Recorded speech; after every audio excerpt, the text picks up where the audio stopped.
तो कुछ समझ में आता ही नहीं, कथा सुनने से फायदा क्या है। मैंने कहा भैया किसी को सांप काट ले तो लोग उसको सांप का मंत्र जानने वाले के पास लेकर जाते हैं, चलो इसको झाड़ फूक करवाई जाए। अच्छा बताओ, जब वो मंत्र जानने वाला मंत्र सांप का मंत्र झाड़ने लगता है विष, जब मंत्र बोलता है तो जिसको काटे रहता है सांप उसकी समझ में उसका अर्थ आता है। वो मंत्र पढ़ता जाता है, जिसको सांप काटे है उसके बिल्कुल समझ में नहीं आता कि ये क्या कह रहा है।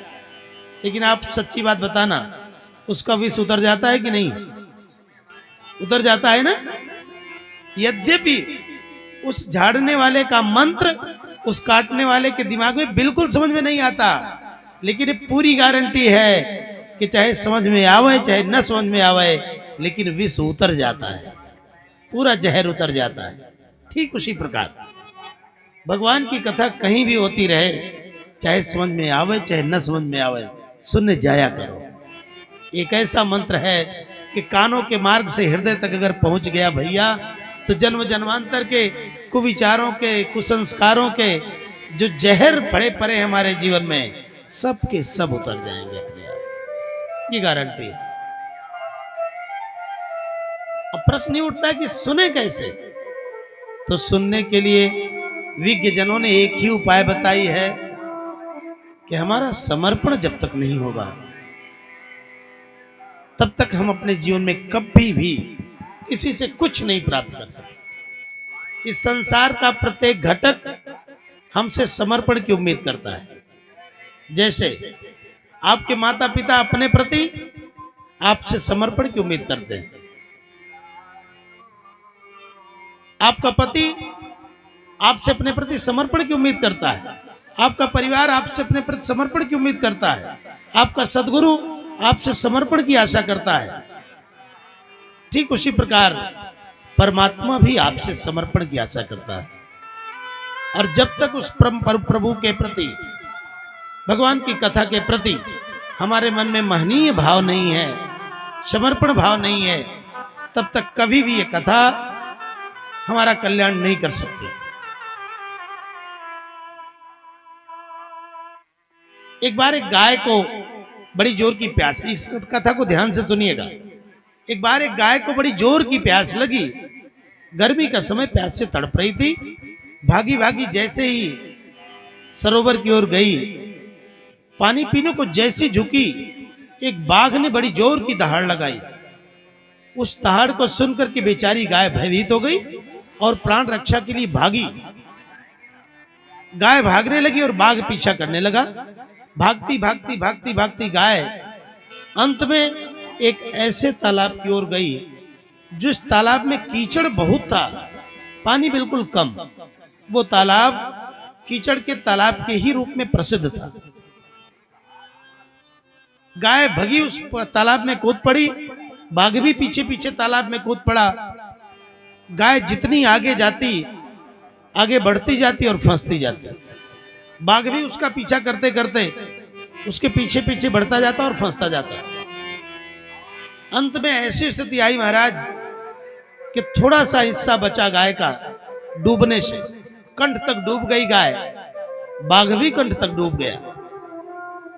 अब तो एक परिस्थिति ऐसी आई कि एक भी इंच न तो गाय आगे जा पा रही है और न बाघ आगे जा पा रहा है, और दोनों में मात्र एक हाथ का अंतर है।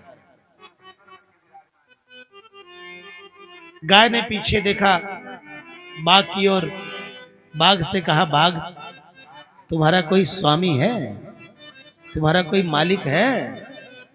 बाघ ने कहा, मूर्ख कहीं की, मैं खुद सबका मालिक हूं, मैं जंगल का राजा हूं, भला मेरा मालिक कौन होगा, मैं खुद ही सबका मालिक हूं। गाय ने कहा, बाघ तब तो तुम गए काम से, अब तू मर जाएगा।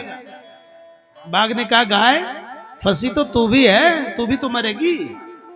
गाय ने कहा, नहीं बाघ, मैं नहीं मरूंगी, क्योंकि मेरा स्वामी है। मेरा स्वामी अभी शाम को जब घर जाएगा, खूंटे पर मुझे नहीं पाएगा, तो मुझे खोजते खोजते मेरा मालिक इस कीचड़ वाले तालाब की ओर जरूर आएगा।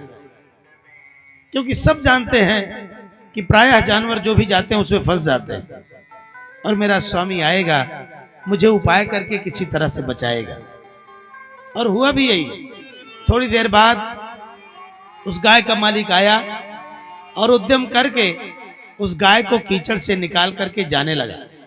निकालना तो बाघ को भी चाहता था, लेकिन उसने वो जानता था कि अगर इसको निकालूंगा तो मेरी ही जान को खतरा है। गाय को लेकर उसका मालिक जा रहा था और बाघ को देखकर गाय मुस्कुरा रही थी। बंधु, आज बाघ अनाथ की तरह पड़ा है, मरने को भी वश है। ये तो कथा है। इस कथा का मतलब आप समझो।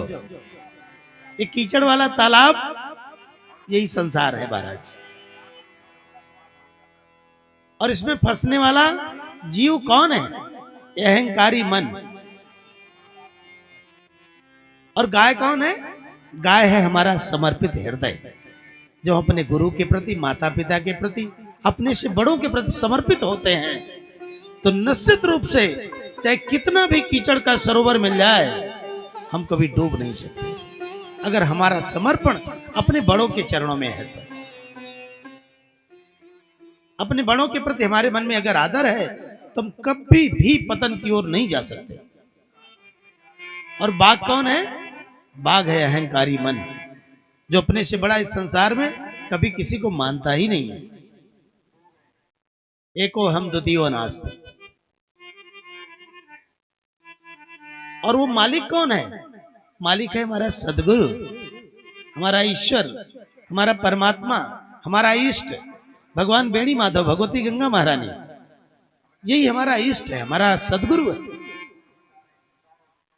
हम कितनी भी विपत्तियों के भंवर में, मुसीबतों के कीचड़ में पड़े, लेकिन अगर हमारा समर्पण अपने गुरु के प्रति है, अपने संत के प्रति है, भगवंत के प्रति है, तो हमारा सदगुरु हमको कभी डूबने नहीं देगा, हमेशा हमको उबार लेगा। इसलिए बंधुओं, total surrender is best worship. संपूर्ण समर्पण सबसे बड़ी पूजा है। हम कुछ न करें, दिन भर में कम से कम 10 बार सरकार से यही कहा करें, हे दीनानाथ, एकमात्र आप ही मेरे आधार हो, एकमात्र आप ही मेरे सहारे हो। जो कुछ भी मुझे मिला है स्वामी, जो कुछ भी मेरे मां पास है दीनानाथ, इसका एकमात्र कारण आप ही हो। बस यही कहते रहो। कभी जीवन में तुमको परमात्मा की कमी महसूस हो जाए तो मुझसे कहे। लेकिन हम हैं कि प्रभु के चरणों के प्रति समर्पित अपने को करते ही नहीं है। यही हमारी सबसे बड़ी कमी है। और ये श्रीमद् भागवत जी, जिनको सुनने के लिए हम सब यहां उपस्थित हैं, इनको परमहंसों की संगीता कहा जाता है, वैराग्य संगीता कहा जाता है इनको। ये पुराणों का तिलक है, भगवान का अपना निजी भवन है श्रीमद् भागवत। परमात्मा आए और जब अपनी लीला का संवरण करके परम धाम को प्रस्थान करने लगे, तो परमात्मा धरती को छोड़कर गए नहीं, बल्कि भागवतारणों में विराजमान हो गए सरकार। इसीलिए कहा जाता है कि भागवत जी के अक्षर अक्षर में श्याम सुंदर की श्यामलता समाई हुई है। भागवत जी का महात्म्य 2 पुराणों में वर्णित है, एक स्कंद पुराण में और एक पद्म पुराण में। जो स्कंद पुराण में वर्णित महात्म्य है वो 4 अध्यायों में है, और जो पद्म पुराण में वर्णित महात्म्य है वो 6 अध्यायों में है। पद्म पुराण के उत्तरखंड में 6 अध्यायों में भागवत जी का महात्म्य वर्णित है। और भगवान वेदव्यास जी की आज्ञा है कि भागवत जी का श्रवण करने के पूर्व पद्म पुराण में वर्णित महात्म्य को सुनना चाहिए। अच्छा, महात्म्य क्यों सुनना जाए? महात्म्य इसलिए सुना जाए कि आपको कितनी भी गंभीर बीमारी हो और आपको पता चल जाए कि एशिया का सबसे बड़ा डॉक्टर यही है, और उसके पास आप चले जाओ, महाराज वो केवल पैरासीटामोल दे दे, इतने से ही आपकी बड़े से बड़ी बीमारी आधी हो जाएगी।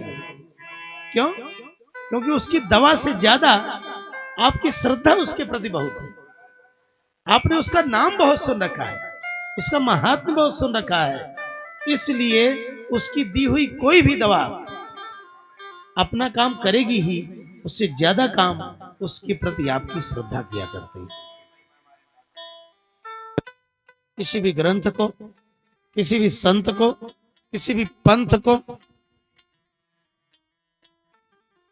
किसी भी देवालय को आप जाएं तो जब तक आप उसके महात्म्य से परिचित नहीं होंगे, कोई बहुत बड़ा महत्वपूर्ण व्यक्ति आपके बगल में बैठा है, यात्रा कर रहा है, पूरी यात्रा बीत गई, जब लखनऊ पहुंचने को हुए तो पता लगा अरे भाई साहब ये तो भारत के प्रधानमंत्री हैं,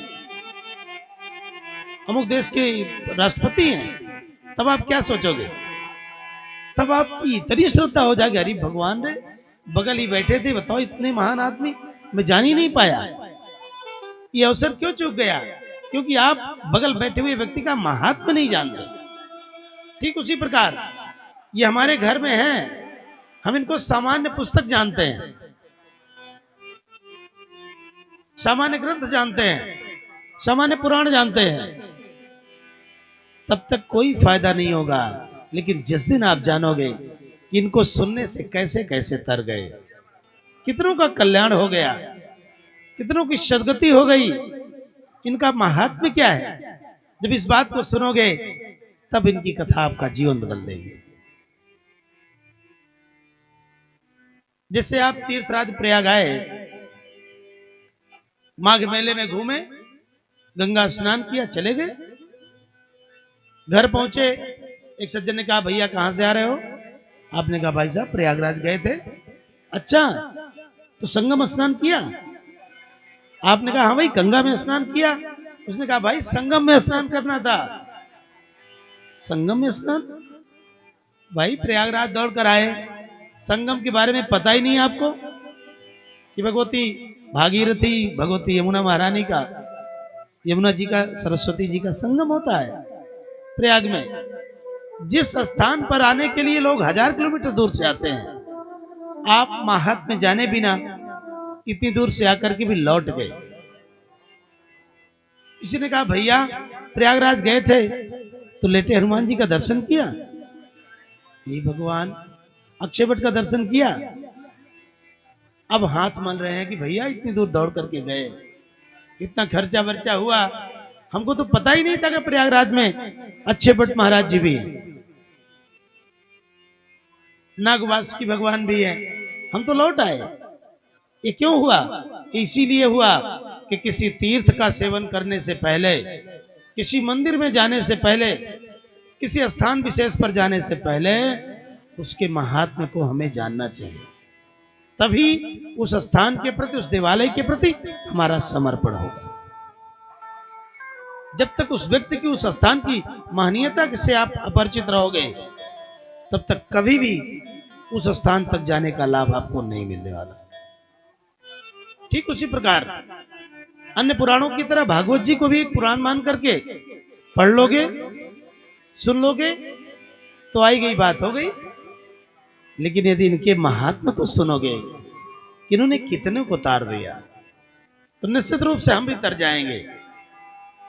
इस भावना से जब कथा को सुनोगे तो निश्चित रूप से इनकी कथा हमारे जीवन की व्यथा को समाप्त कर देगी। बोलिए भागवत भगवान की जय हो।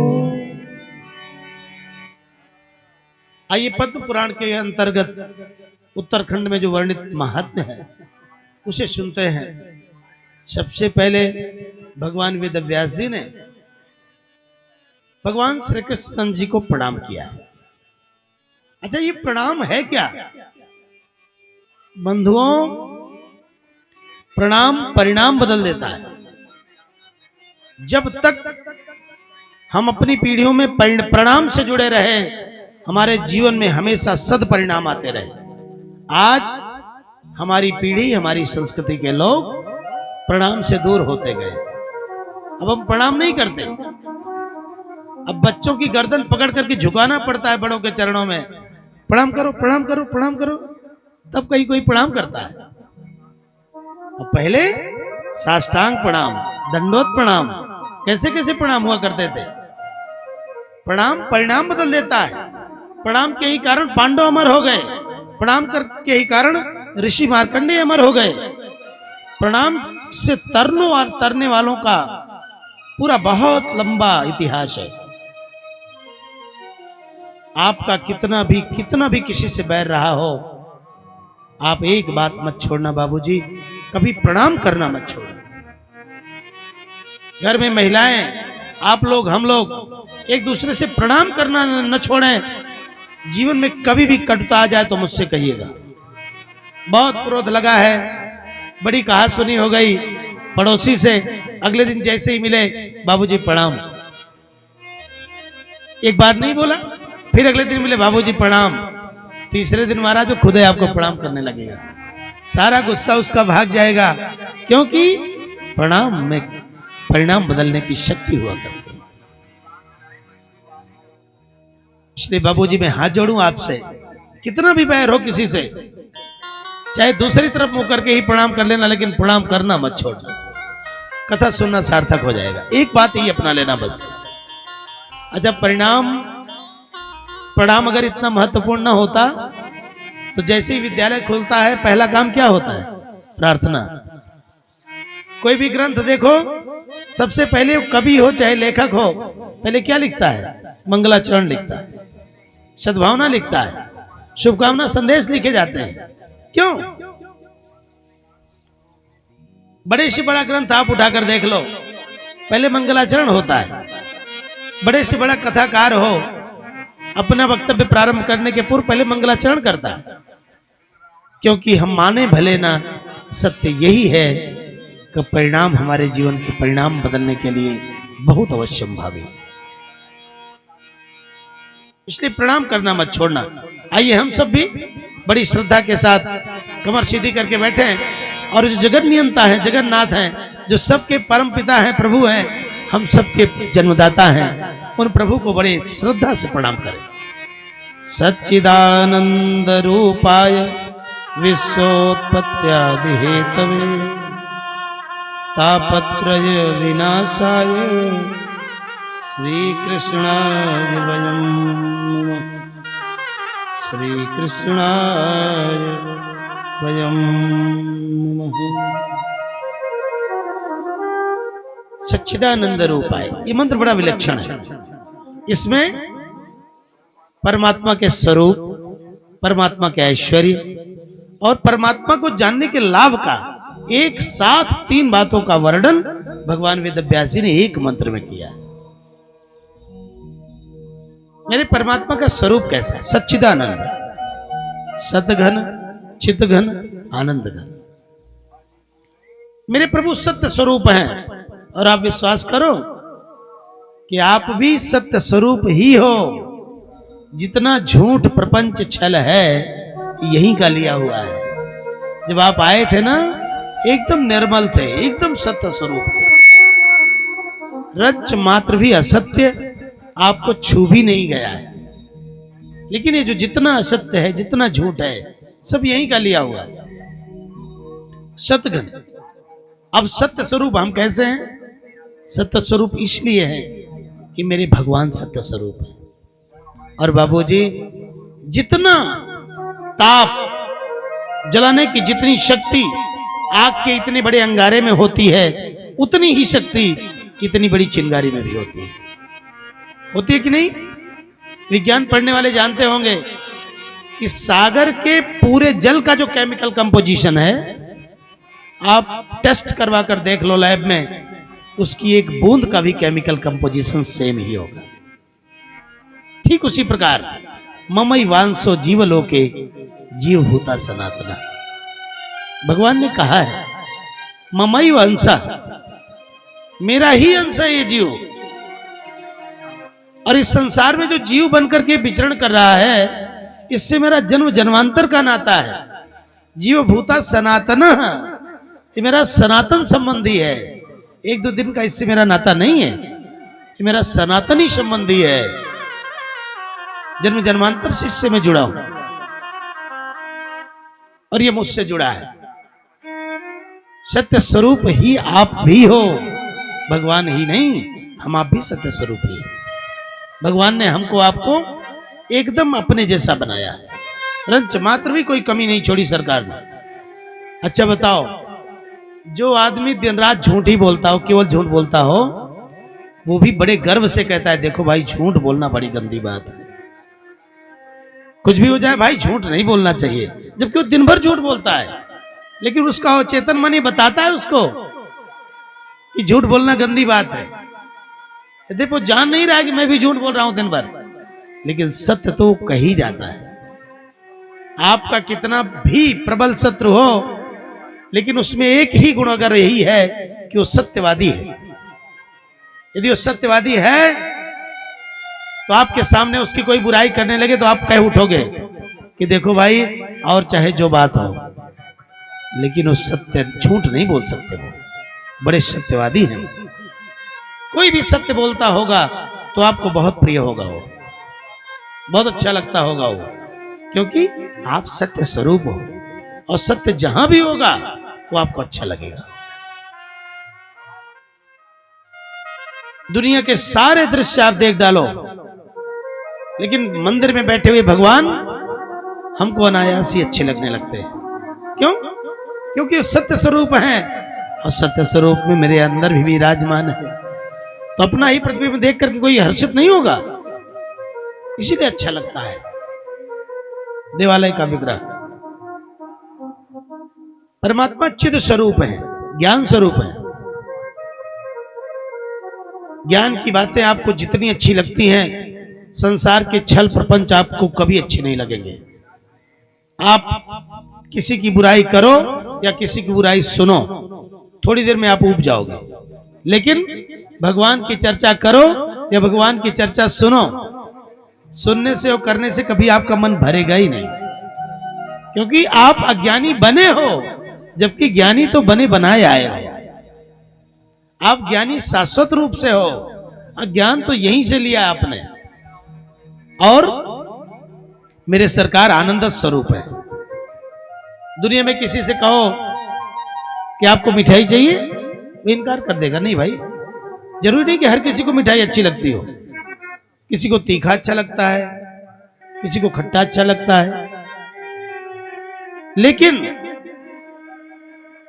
अगर किसी से कहो कि आपको आनंद चाहिए, खुशी चाहिए, दुनिया में कोई ऐसा है ही नहीं जो इनकार कर दे कि मुझे आनंद नहीं चाहिए।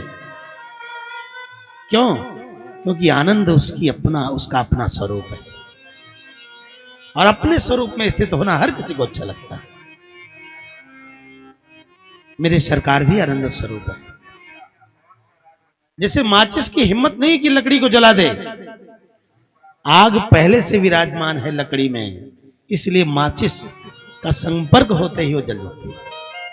ठीक उसी प्रकार कोई हमको दुखी करना चाहे तो कोई गारंटी नहीं को हमको दुखी कर दे, लेकिन कोई हमको सुखी करना चाहे तो एक को सेकंड नहीं लगता है, हम तुरंत प्रसन्न हो जाते हैं।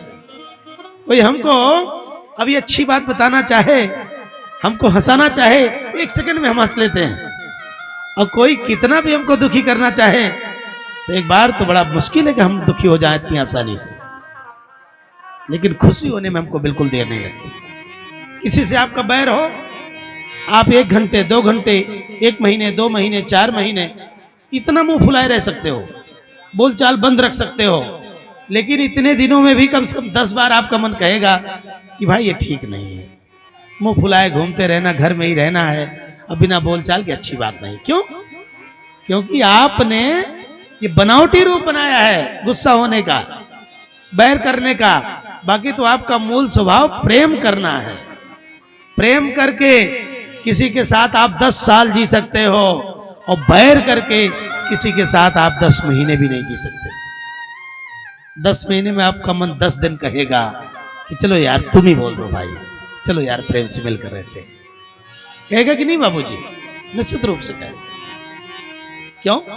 क्योंकि सरकार आनंद स्वरूप है, हम आप ही आनंद स्वरूप है। अब अगर ऐसे नहीं मानते सरकार को, तो ऐसे मानो विश्वोत्पत्त्यादि हेतवे, ये मानना पड़ेगा। इस संसार में हमारे अक्ष के समक्ष जो कुछ भी लक्षित है, जो कुछ भी है हमारी आंख के समक्ष, इसका एकमात्र कारण सरकार है और कोई नहीं है। दुनिया की किसी फैक्ट्री में, दुनिया के किसी वैज्ञानिक को, दुनिया के किसी डॉक्टर को आज तक ये महारत नहीं हासिल हो पाई कि जिसको डॉक्टर ने डेड घोषित कर दिया उसको एक चम्मच पानी उसके हलक में उतार दे। ये काम सिर्फ इनका है। एक बूंद को 3.5 हाथ का पुतला बनाने की शक्ति केवल इनमें है। इसलिए मानना पड़ेगा। पूरे संसार को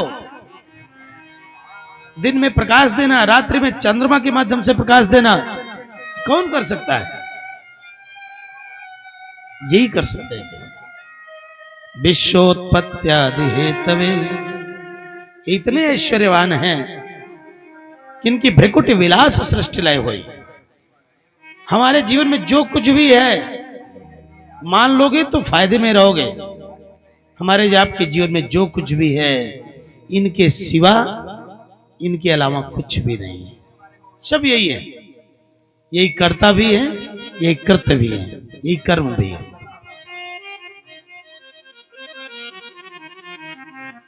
जो कुछ भी होता है सब इन्हीं के द्वारा होता है और इन्हीं में होता है। जो है, जो था और जो रहेगा सब यही रहेगा।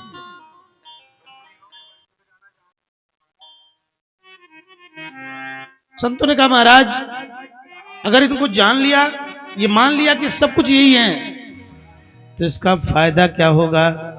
तब भगवान वेदव्यास जी ने कहा तापत्रय विनाशाय श्री कृष्णाय वयं नमः। तापत्रय का, पापत्रय अगर कह देते तो छंदभंग न होता, लेकिन पापत्रय नहीं कहा।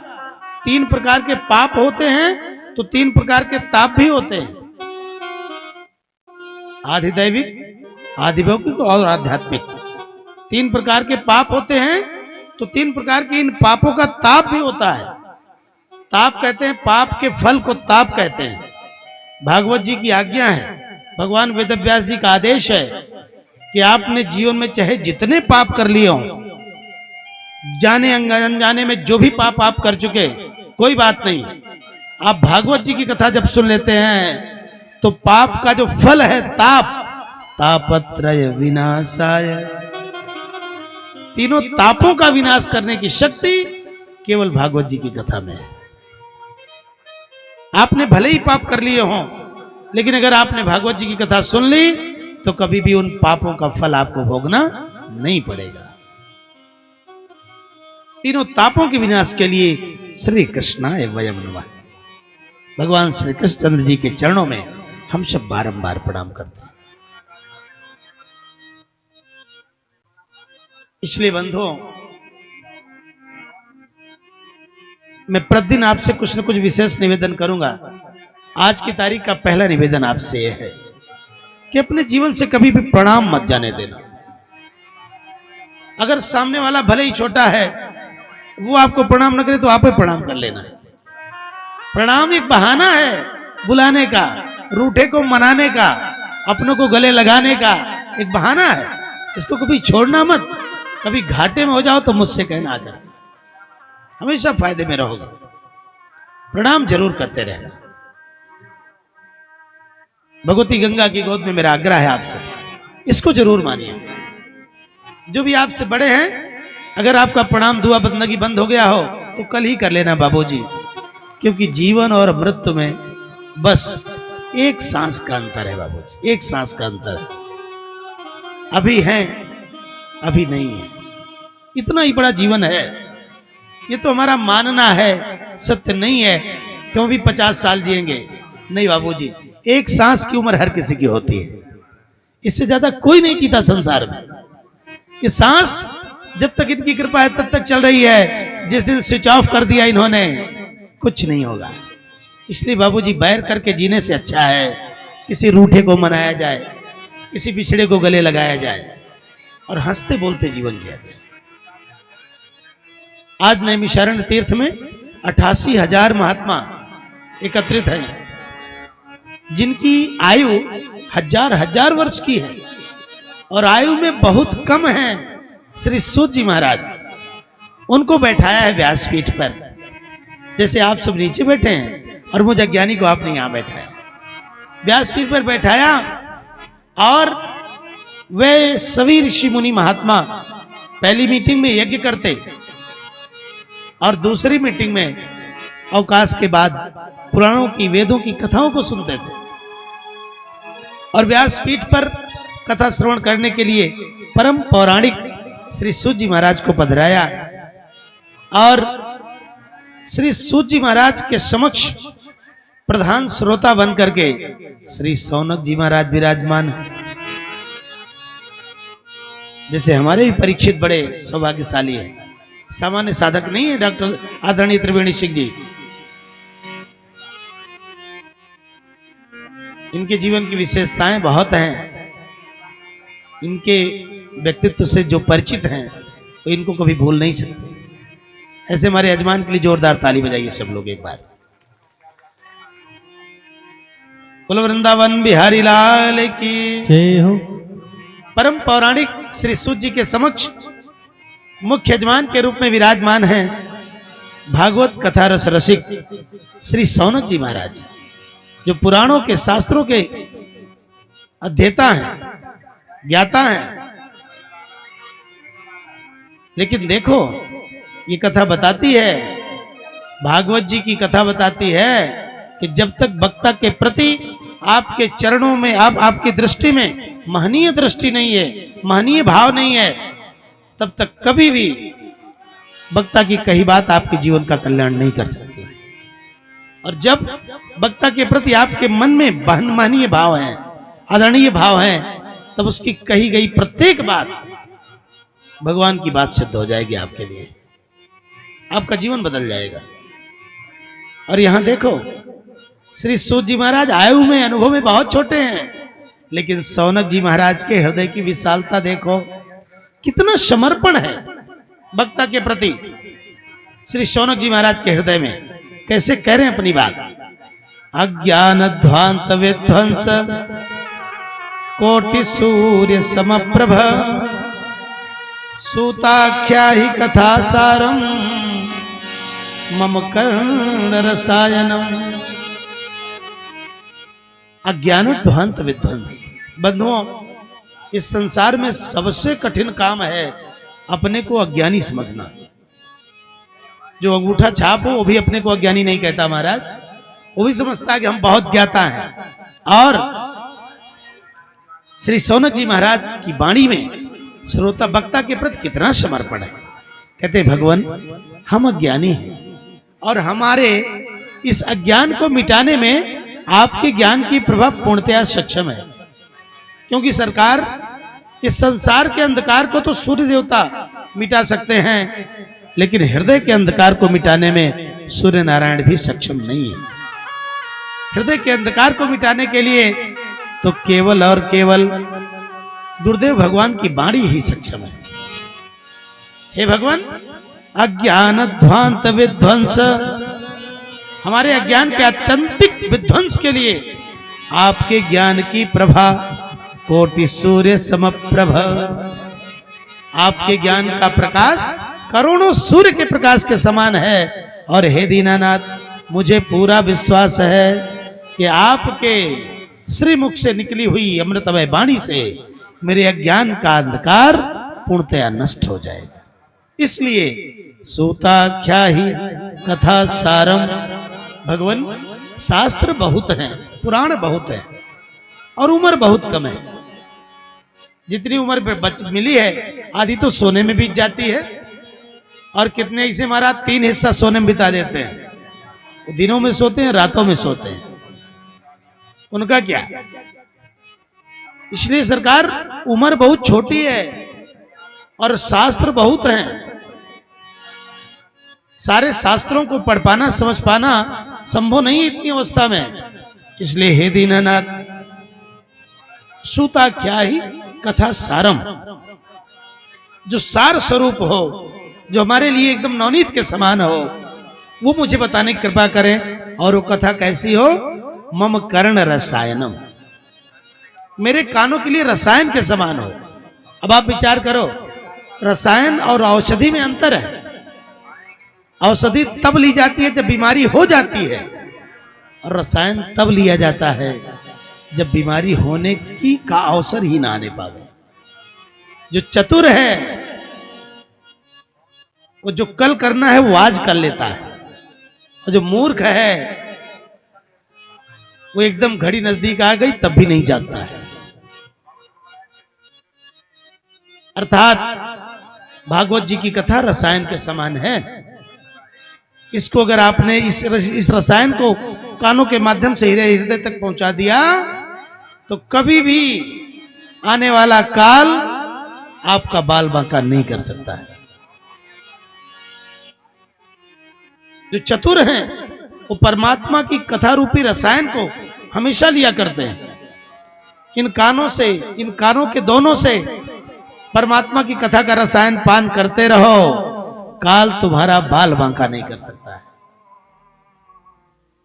और जो जड़ हैं, जो अज्ञानी हैं, जो भटके हुए माया मोह में, जब मोटे मोटे मुदगर लिए हुए यमपास लिए हुए आ जाते हैं यमराज के दूत, तब चिल्लाते हैं हे भगवान राम नाम सत्य है, राम नाम सत्य है। उसमें राम नाम सत्य कहने से कोई काम नहीं होने वाला। जो चतुर है वो रसायन लिया करता है, और जो अज्ञानी है उसे औषधि लेना पड़ता है। भाई इतना काहे खा लिए कि बीमारी होने की नौबत आ गई। जो चतुर है वो हमेशा जानता है कि हो न रोगी जो कम खाए, काम न बिगड़े जो गम खाए। ना बाबू जी, अगर सहना आएगा तो कभी आपका काम नहीं बिगड़ेगा, और कम खाना सीख लिया आपने तो कभी जीवन में बीमारी नहीं आएगी। और यहां तक खा लिए, बदहजमी हो गई तो चलो अस्पताल में भर्ती हो गए। इसलिए जो चतुर है वो रसायन लिया करता है। श्री सौनक जी महाराज यही बात कह रहे हैं कि सरकार हमें ऐसी कथा सुनाओ जो हमारे जीवन के लिए रसायन के समान हो। अर्थात बीमारी की दवाई नहीं चाहिए महाराज, जिससे बीमारियां होने ही न पावे, ऐसी दवाई मुझे बताओ। क्योंकि मैं जानता हूं सरकार कि चिंता मणिर लोक सुखम सुरद्रुह स्वर्ग संपदम प्रयक्षति गुरु प्रीतो वैकुंठम योगी दुर्लभम।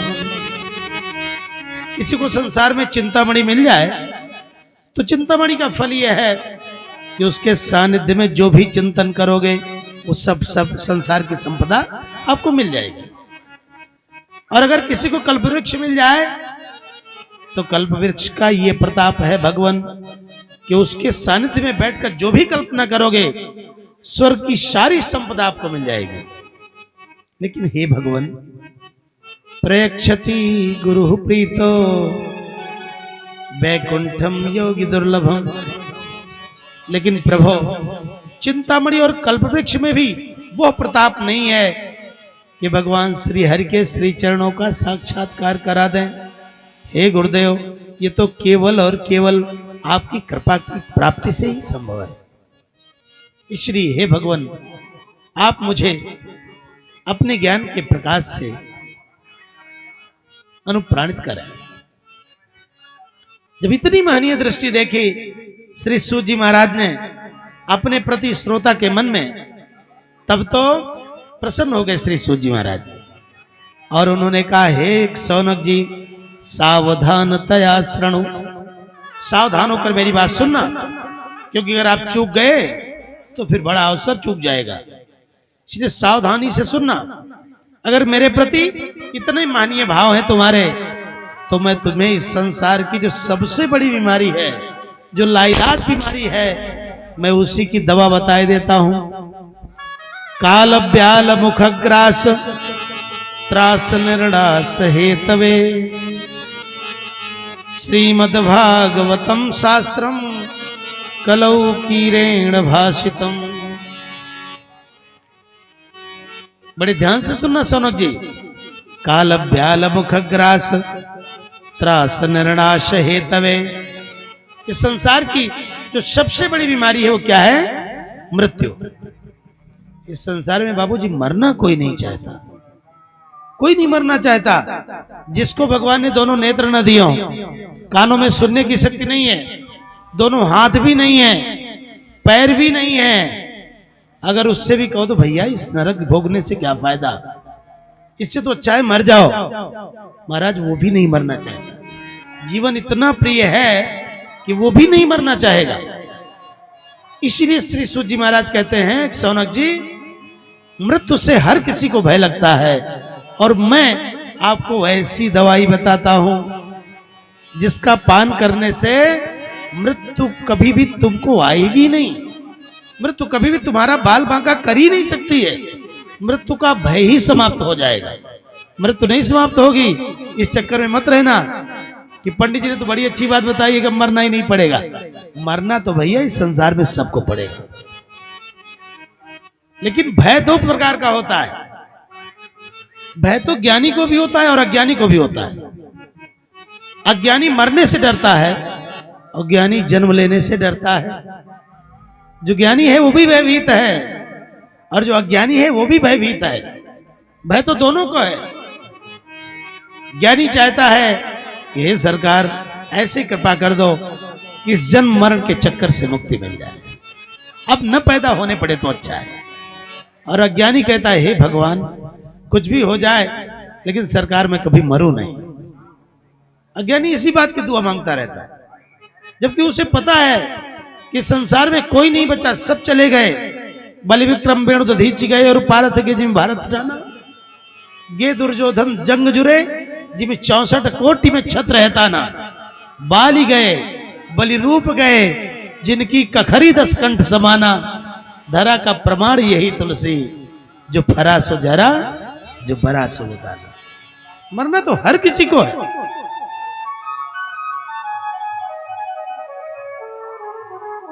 अब यही बात बता रहे हैं श्री सूत जी कि मैं दोनों के लिए बता रहा हूं, कोई भी भयभीत नहीं रहे।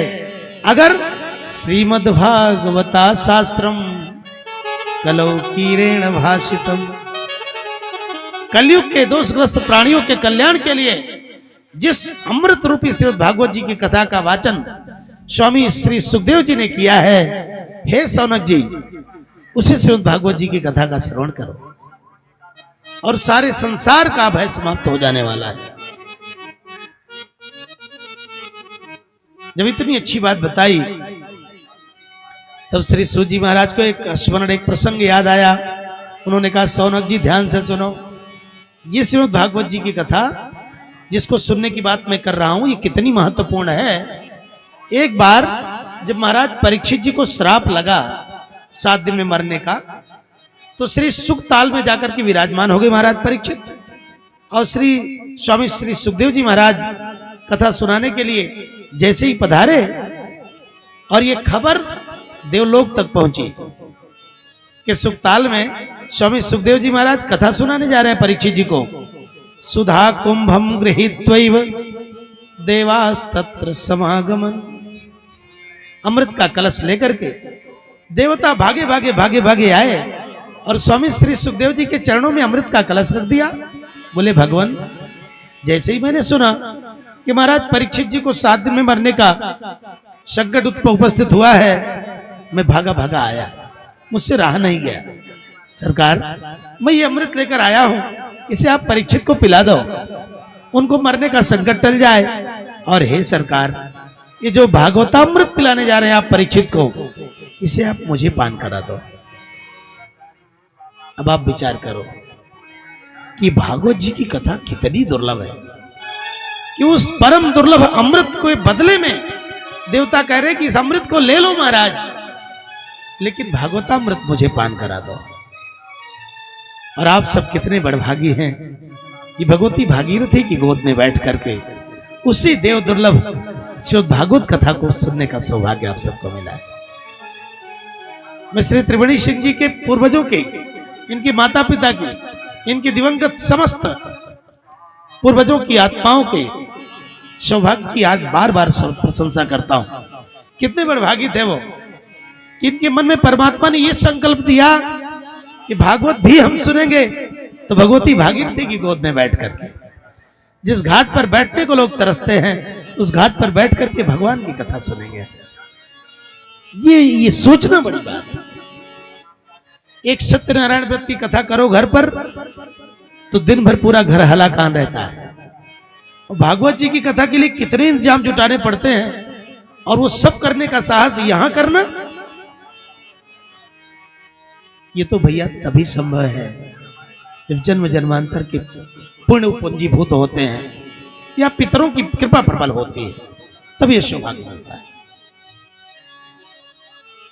स्वामी सुखदेव जी ने कहा, देवताओं तुम बड़े छलिया हो, बड़े स्वार्थी हो। अरे इसी अमृत को जब जरूरत पड़ी उनको गरुण जी को, तो आप लोगों ने झगड़ा करने के बाद भी नहीं दिया, युद्ध करना पड़ा गरुण जी को, और आज उसी दुर्लभ अमृत को बिना मांगे लेकर चले आए। और हे देवताओं, तुम्हारा अमृत और मेरी कथा, ये तो ठीक ऐसे ही है जैसे कोई कांच के बदले में बहुमूल्य मणि मांगे।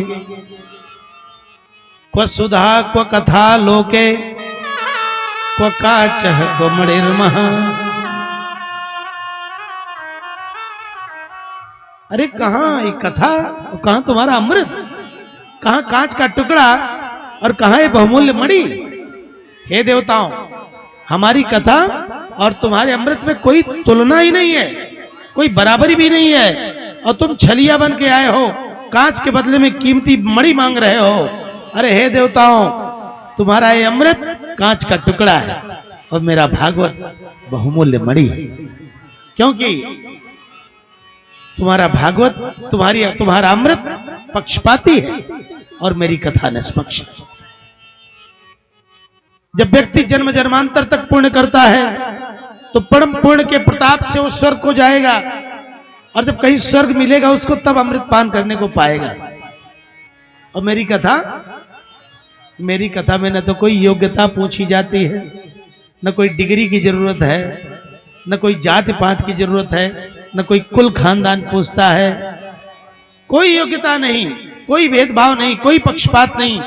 तुम्हारा अमृत तो केवल पुण्य जनों को मिलता है, और हमारी कथा के लिए कोई पापी आवे, कोई पापी से भी बड़ा पापी आवे, कोई पुण्यात्मा से भी बड़ा पुण्यात्मा आवे, सबके लिए कथा बराबर रूप से वितरित हो रही है।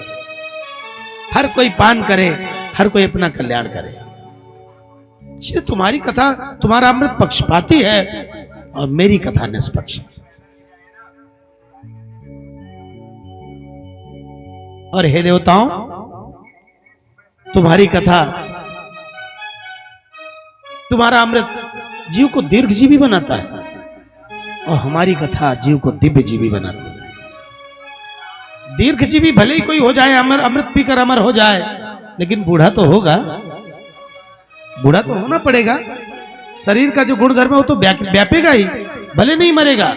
और महाराज, कितनों को यह भी देखा गया है कि अपने लिए ही इंसान भगवान से दुआ मांगता है, हे सरकार अभी पीड़ा मुझसे सही नहीं जाती, सरकार मुझे उठा लो, मुझे अपने पास बुला लो।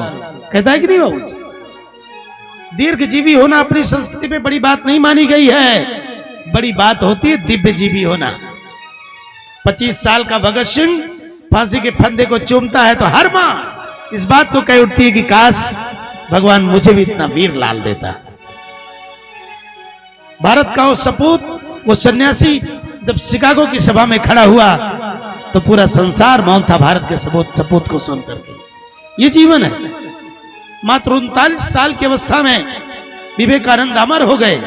मात्र 31 साल की अवस्था का नौजवान चंद्रशेखर आजाद संसार में अमर हो गया। थोड़े थोड़े दिन जी करके लोग कैसे कैसे बड़े काम कर गए। और भैया 100 साल की उम्र कुकर और शुकर की तरह इधर उधर घूमते घामते बिता दिया, तो उस जीवन की कोई गिनती नहीं होती। इसलिए देवताओं, तुम्हारा ये अमृत दीर्घजीवी बनाता है और मेरी कथा दिव्यजीवी बनाती है। मेरी कथा बताती है कि पगले, तेरी जिंदगी भले ही 4 साल की हो, भले ही 20 साल की हो, लेकिन तू ऐसी जिंदगी जी कि तेरे जाने के बाद भी लोग तेरे चित्र पर माला चढ़ाते रहे, तेरा जीवन शानदार बन जाए। ऐसा जीवन जियो, ये कथा बताती है। हे देवताओं, तुम्हारा ये अमृत अमरत्व प्रदान करता है और मेरी कथा अभयत्व प्रदान करती है।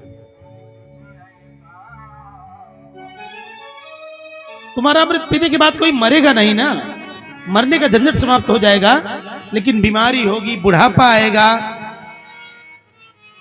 कितने कितने कष्ट भोगने पड़ेंगे, वो तो भोगना ही पड़ेगा ना। और मेरी कथा बताती है, मेरी कथा बताती है कि हम न मरें, मरी है संसारा। मेरी कथा बताती है कि नैनम छिन्नति शस्त्राणि नैनम दहति पावका न चैनम क्लेदयन्त्यापो न शोषयति मारुता। मेरी कथा बताती है, हे पगले तू चिंता काहे करता है, अमृत पीने के बाद बीमारी का डर रहेगा, पुण्य समाप्त हो गया तो मरने का भी डर रहेगा, और अमृत पीने के बाद कष्ट भोगने पड़ेंगे, चिंता, उद्विग्नता, क्लेश, ये सब व्यापेंगे। लेकिन मेरी कथा बताती है कि तो इस संसार का राजकुमार है, तो शेर की तरह आया है, शेर की तरह जाएगा। तू मरना है, मर ही नहीं सकता है, मरता तो एक कपड़ा है, पुराना एक कपड़ा होता है। जैसे हमारे आपके ये कपड़े होते हैं, वैसे ही आत्मा ने एक कपड़ा पहन रखा है शरीर रूपी। ये कपड़ा पुराना हो जाएगा, हम दूसरा कपड़ा बदल लेंगे, यही तो है जीवन। ये मेरी कथा बताती है, मेरी कथा बताती है कि काल अभी आवे, अब आज आवे, अभी ले चले मुझे, निर्भय स्वागत करो मृत्यु का। जीवन एक उत्सव है, मरने का भय ही समाप्त कर देती है मेरी कथा। इसलिए देवताओं, मेरी कथा और तुम्हारे अमृत में कोई साम्यता नहीं है। और देवताओं का उपहास करके स्वामी श्री सुखदेव जी ने भगा दिया। सारे देवता भाग करके गए, ब्रह्मा जी से शिकायत करी, महाराज ये कैसी बात, अरे महाराज मनुष्यों को कथा का अधिकार मिला और हम देवता कथा से वंचित हैं। बड़े क्रोध में थे देवता। ब्रह्मा जी ने कहा भाई क्रोधित मत होइए, पहले ये तो देखो कि 7 दिन तक सुखदेव जी को कथा सुनाने तो दो, परिणाम क्या होता है। और भैया राज्ञो मोक्षम तथा वीक्ष पुराधाता विस्मितः मर्त्यलोके तुलाम बद्ध्वा तोलयत साधनान्यजः। ब्रह्मा जी ने जब देखा कि भागवत जी की कथा सुन करके महाराज परीक्षित जी सत्यलोक को जाने लगे, राज्ञो मोक्षम तथा वीक्ष पुरा धाता विस्मिता, ब्रह्मा जी भी आश्चर्यचकित हो गए। अरे इतनी महत्वपूर्ण है भागवत जी की कथा, परीक्षित जी को मोक्ष हो गया। तुरंत ही ब्रह्मा जी ने सत्यलोक में एक तराजू मंगवाई और एक पलड़े पर श्रीमद् भागवत जी महापुराण को रखा और दूसरे पलड़े पर दुनिया में मुक्ति के जितने साधन हैं, जितने ग्रंथ हैं, सबको रखा। लेकिन सारे संसार के ऋषि मुनि महात्माओं देवताओं ने देखा, लघून्यानि जातानि गौरवेण इदं महत् तदा ऋषिगणा सर्वे विस्मयं परमं ययुः।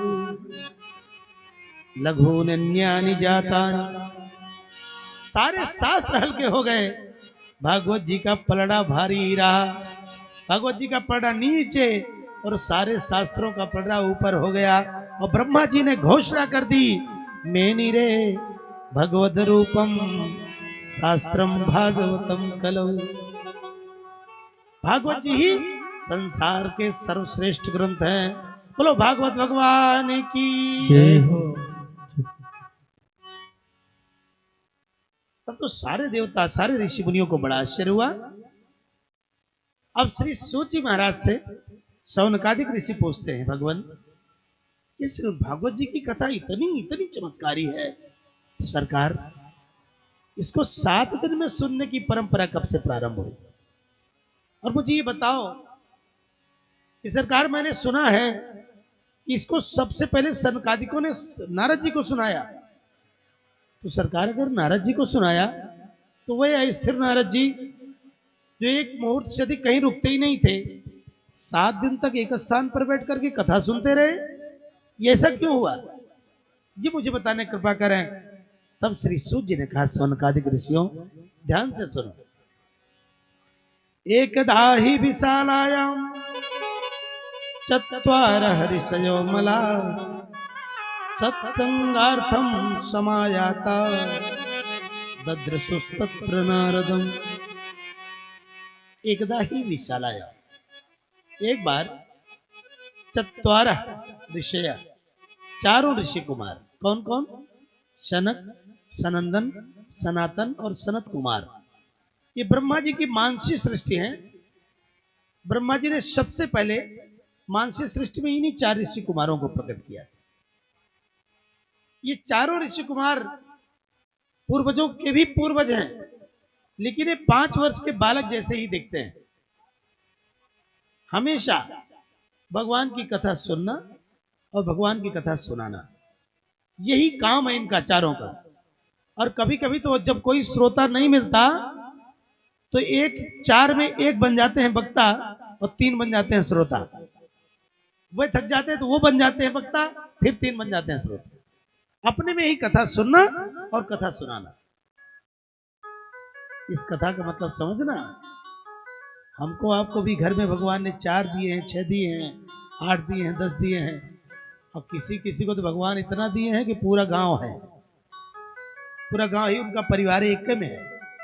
किसी किसी घर में, एक जगह मेरी कथा हो रही थी तो लगभग 120 लोग एक परिवार में थे, सब एक में रहते थे। तो उनके यहाँ तो समझिए रोजे कथा की व्यवस्था है। तो भैया ये कथा बताती है कि हमको आपको भी अपने जीवन में रोज कथा सुनना चाहिए और सुनाना चाहिए।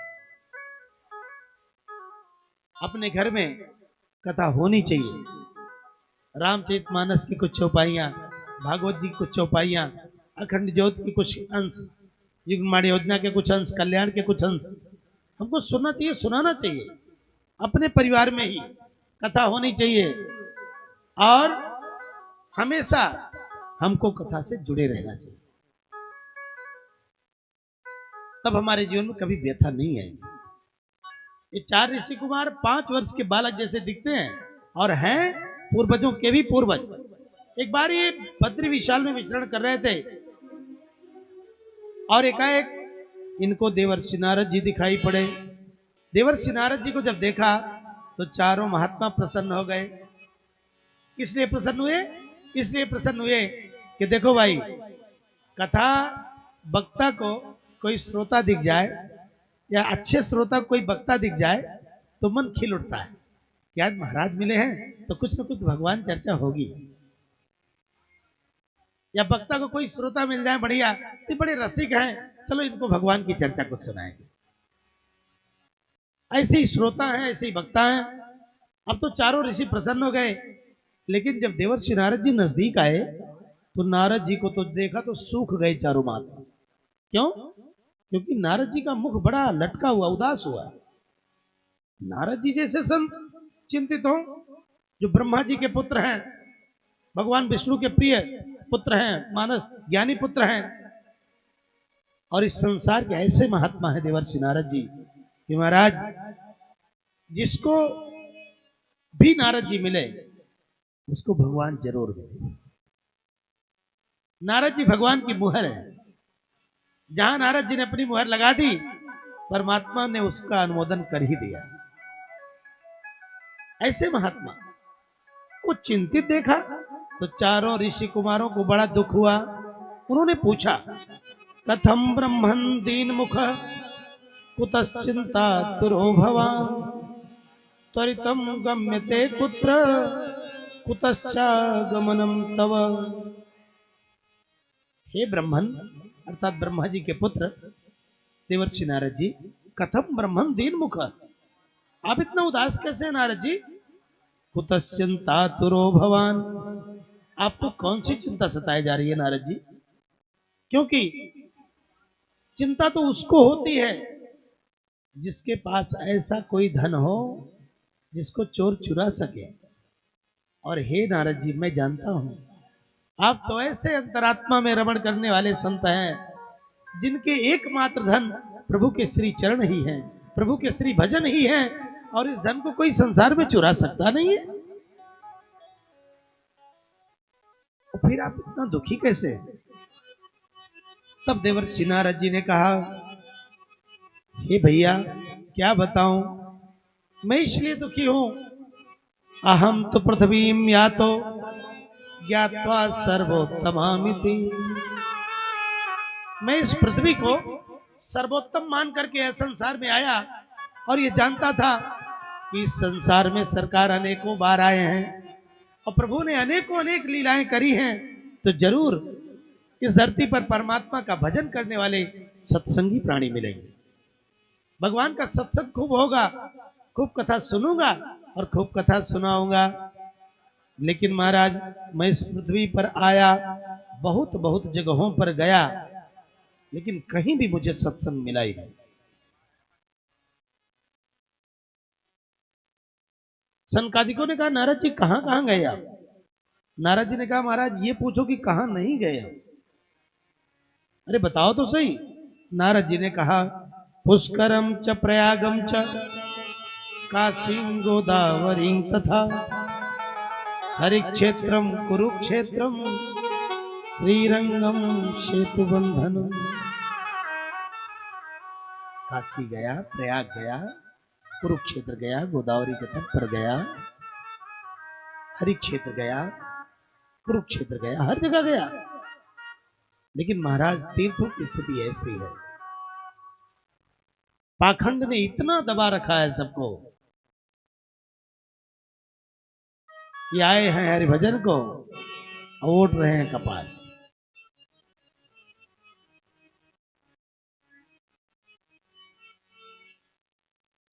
संसार में क्या करने आया है इंसान और क्या कर रहा है?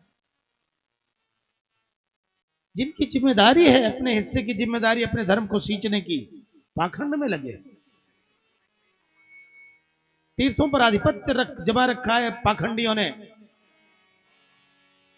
सारे तीर्थ पाखंडियों के वश में हो गए हैं। नहीं, धर्म कर्म दिखावा मात्र रह गया है। बड़े बड़े आश्रम, बड़े बड़े मठ, सब दिखावे में परेशान।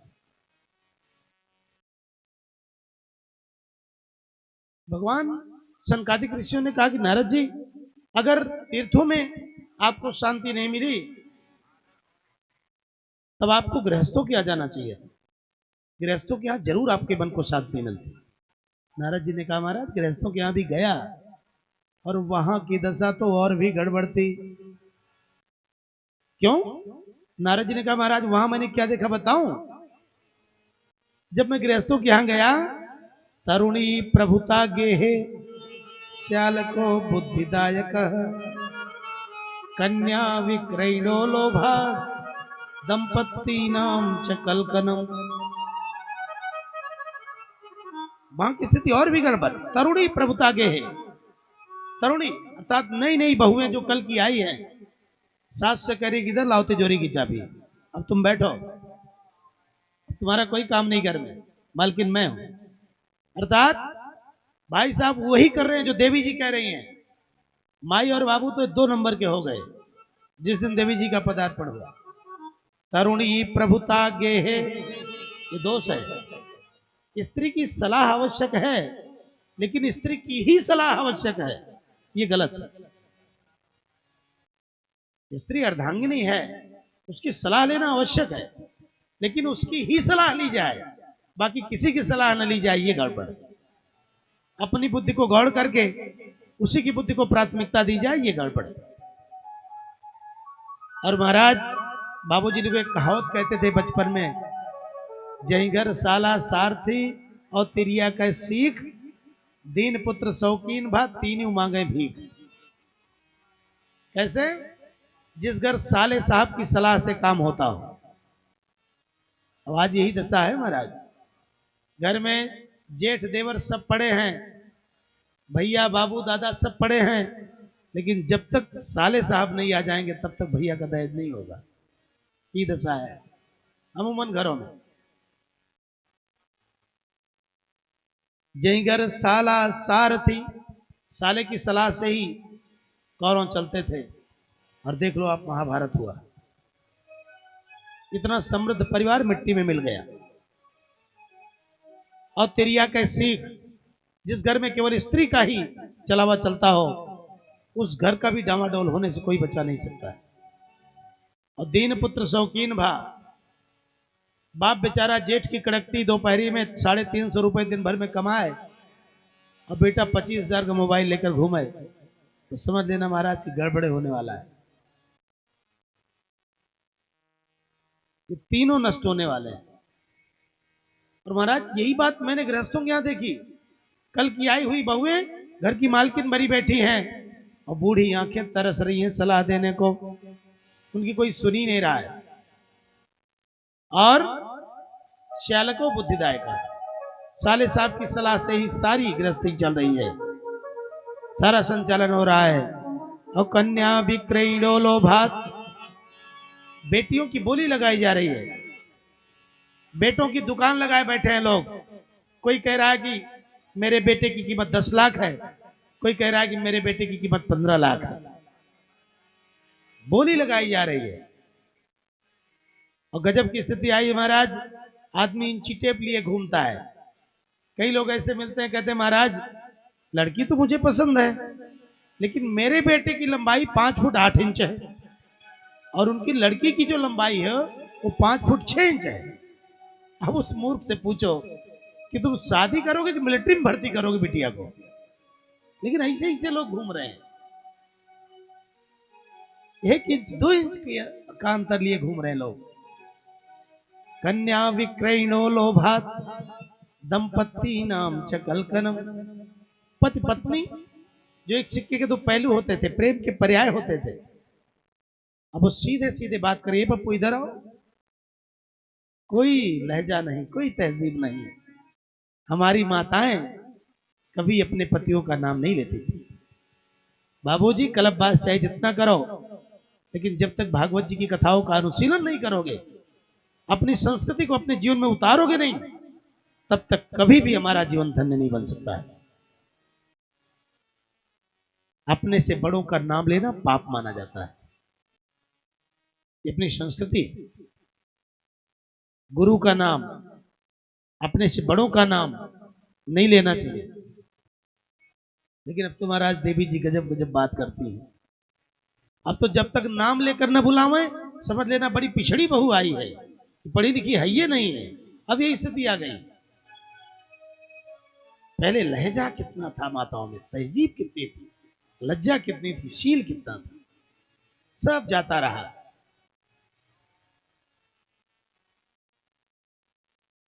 ये सब मैंने गृहस्थों के यहां देखी महाराज, मेरा मन बड़ा विचलित हो गया। सनकादिक ऋषियों ने कहा नारद जी फिर आगे क्या हुआ? नारद जी ने कहा महाराज मैं विचरण करते करते करते करते एवं पश्यन कलैर्दोषान पर्यटन नवनीमहम, धरती पर इधर उधर विचरण करता हुआ मैं यामुनम तटमापन्नो यत्र लीला हरेरभूत, जहां पर भगवान श्री हरि ने अनंत अनंत लीलाएं करी हैं, उस यमुना जी के परम पावन पुलिन वृंदावन में मैं आया। मेरा मन प्रसन्न हो गया, क्योंकि सरकार ने यहाँ पर अनेकों लीलाएं करी हैं, यहाँ तो जरूर मेरे मन को शांति मिलेगी। सनकादिक ने कहा हाँ नारद जी, वृंदावन में तो आपके मन को शांति मिली होगी।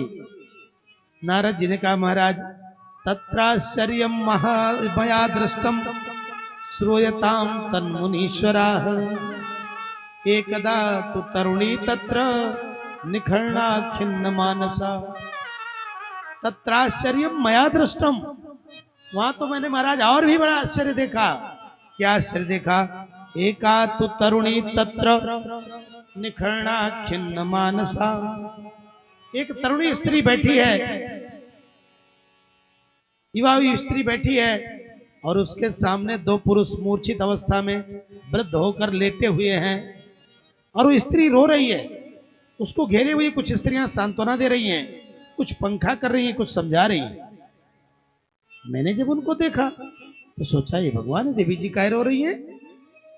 सोचा चलूं देखूं, इनकी समस्या का निदान करूं। नारद जी एक बार चलने को हुए, लेकिन नारद जी कहते हैं कि फिर मैं लौट पड़ा। थोड़ी दूर चला, लेकिन जब देखा कि वहां सब स्त्रियां ही स्त्रियां हैं, कोई पुरुष एक को है ही नहीं, तो मैं लौट पड़ा। क्योंकि इन माताओं के रोने में हंसने में ज्यादा अंतर नहीं होता। एक ही मिनट में कहो महाराज तो इतना लंबा लंबा आंसू गिराने लगे, और एक ही मिनट में कहो तो माताएं तुरंत हंसने लगे। तो भैया इनके हंसने रोने कोई ठिकाना नहीं होता। सो मैं लौट आया। जब मैं लौटने लगा तो जैसे ही उस स्त्री ने मुझे आवाज लगाई, भो भो साधो क्षणम तिष्ठ मच्चिंतामपि नाशय दर्शनम तव लोकस्य सर्वथाघहरम परम। भो भो साधो क्षणम तिष्ठ। उस स्त्री ने कहा, हे संतवर्य, बस एक क्षण के लिए रुक जाओ, बस एक क्षण के लिए, ज्यादा देर के लिए नहीं भगवान, एक क्षण के लिए। मच्चिंतामपि नाशय, ये मंत्र बताता है कि संतों के दर्शन करने मात्र से ही जन्म जन्मांतर की सारी चिंताएं नष्ट हो जाती हैं। मत चिंताम अपिनाशय, मेरी भी चिंता को नष्ट कर दो। मानो ये मंत्र बताता है कि संतों का दर्शन करने से समस्त चिंताओं से मुक्ति मिल ही जाती है। बोलो संत भगवान की जय हो।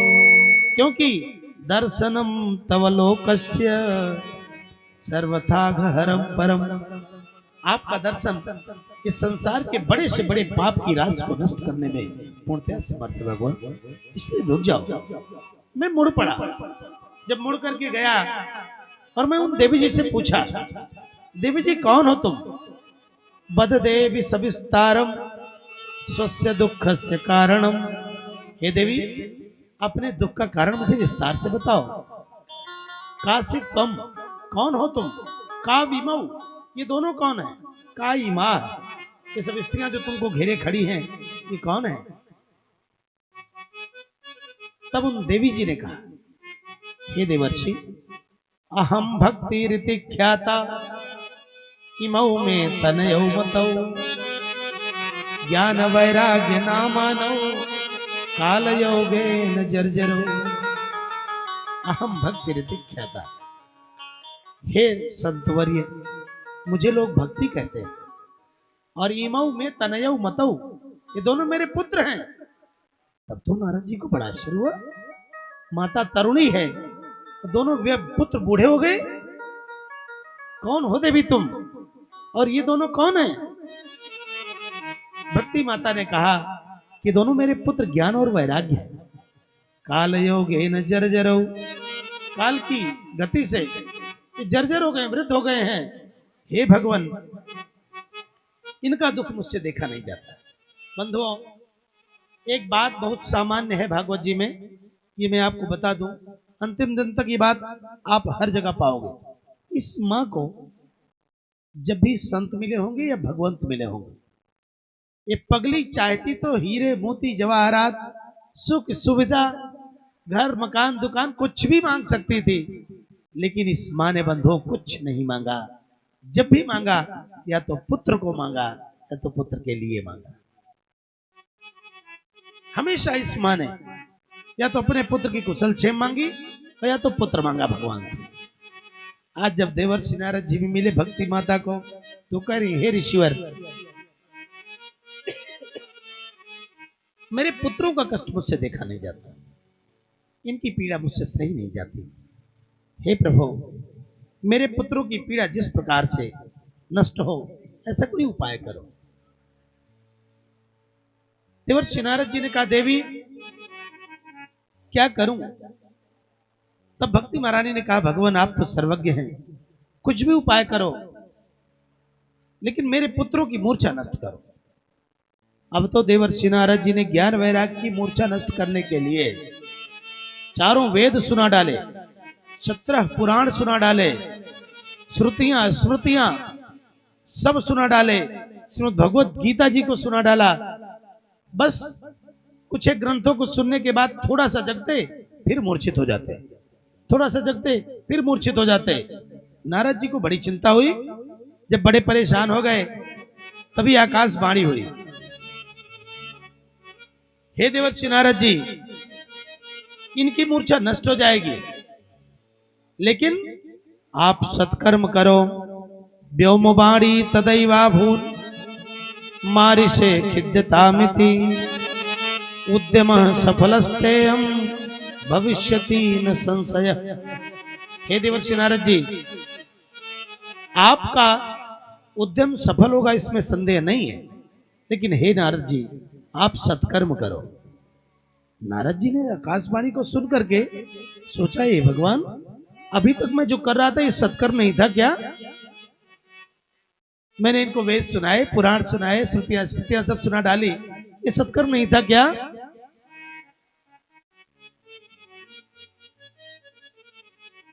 नारद जी बड़े चिंतित हुए।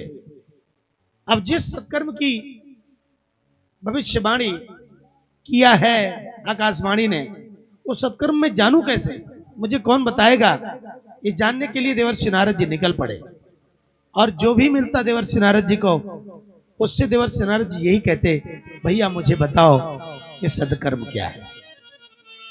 बंधुओं, हम 4 मंत्र जान क्या लेते हैं, थोड़ी सी छोटी मोटी पूजा क्या कर लेते हैं, अपने को बहुत बड़ा ज्ञानी मानते हैं, बहुत बड़ा कर्मकांडी मानते हैं, बहुत बड़ा सत्कर्मी मानते हैं अपने को, जबकि सत्य तो यह है कि ज्ञान की डगर इतनी गूढ़ है, इतनी गूढ़ है कि देवर्षि नारद जी जैसे संत को जानने की आवश्यकता है कि सत्कर्म क्या है।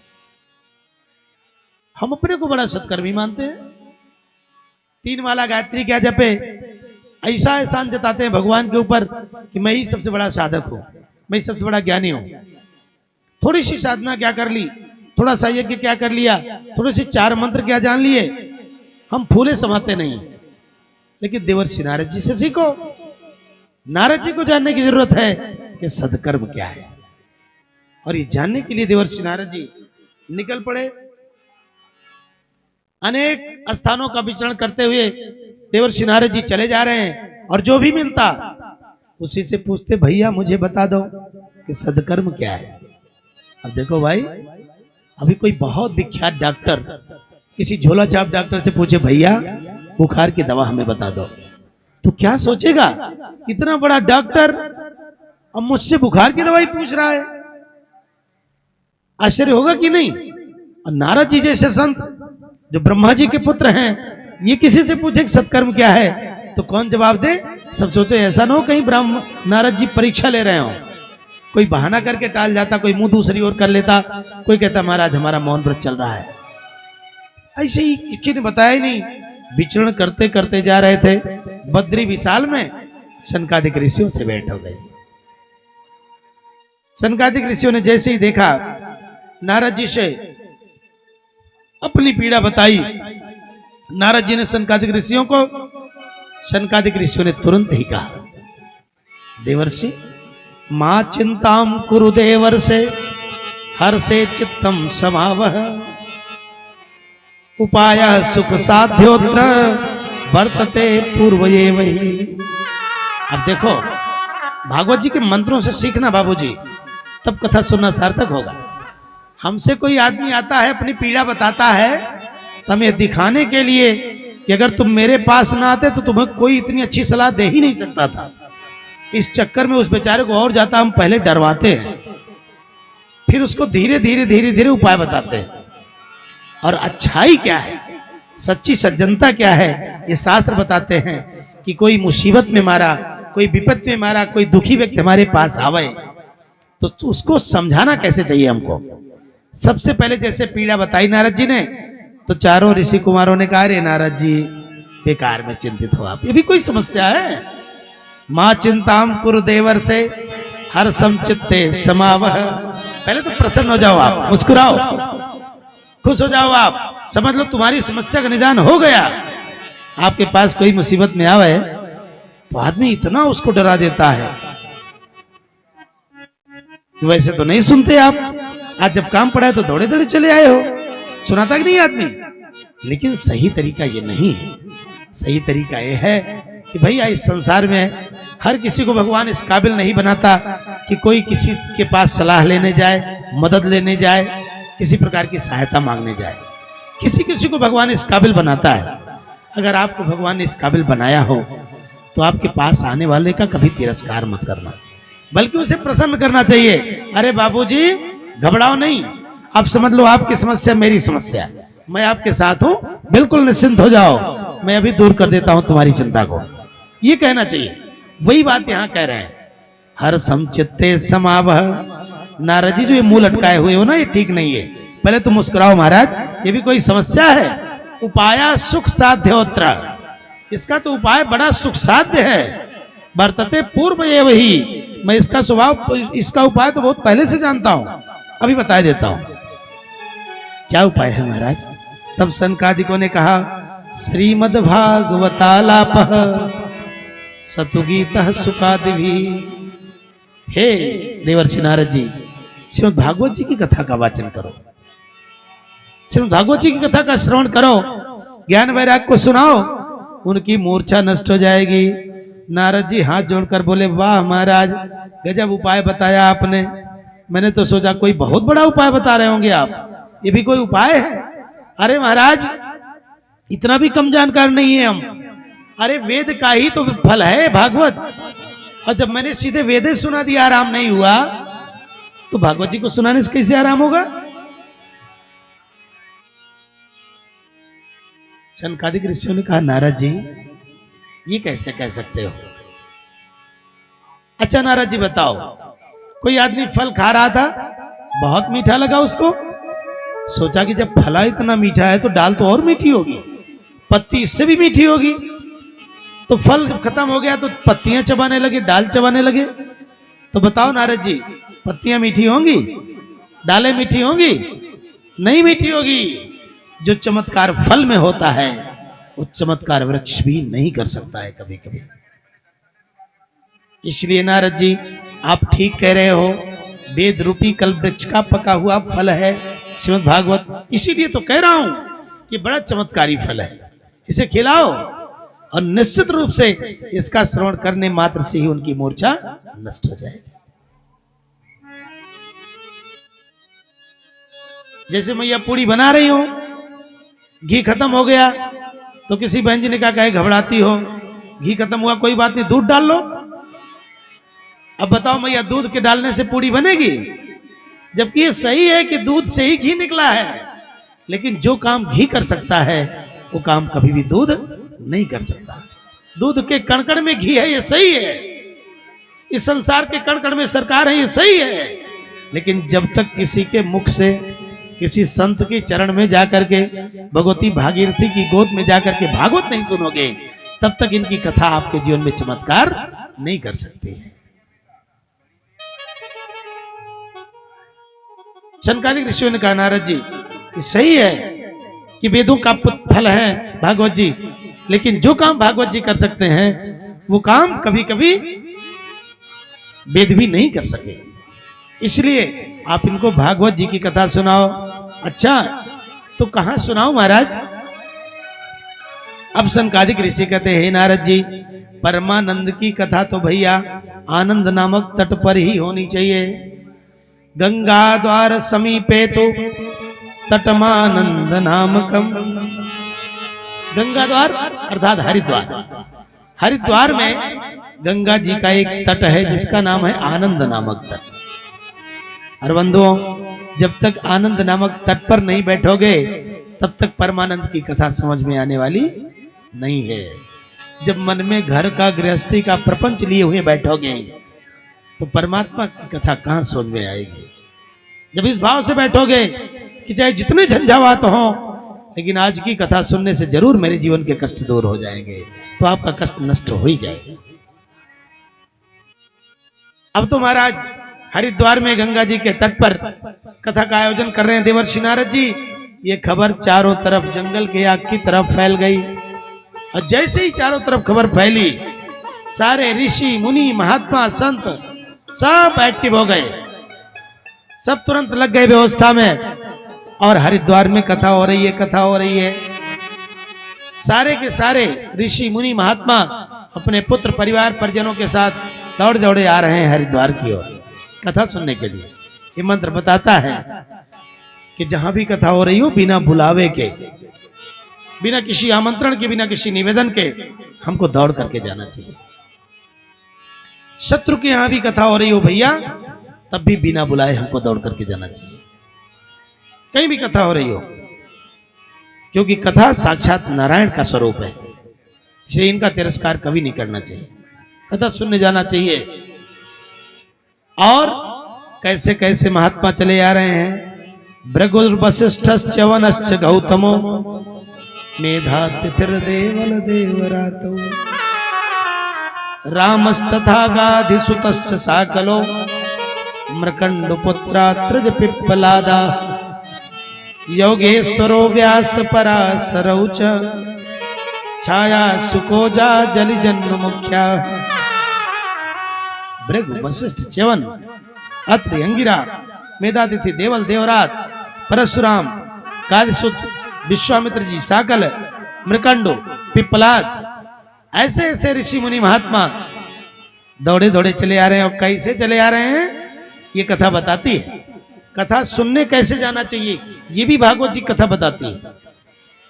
हमको आपको कथा सुनने, कथा हो रही है तो पंडिताइन से कह दिए घर में रहो, हम अकेले कथा सुनने चले गए। पत्नी घर पर है, पति अकेले चले गए, नहीं पति घर पर है, पत्नी अकेले चली आई कथा सुनने। और बाबूजी याद करो जब विवाह हो रहा था तो कन्या का पहला वचन आपने इनको यही दिया था, क्या? तीर्थ व्रतोद्यापन यज्ञ कर्म मया प्रियम सहैव प्रिय मया सहैव प्रियो त्वं कुर्या वामांगायामि तदा त्वदीयं जगाद वाक्यम प्रथमम कुमारी।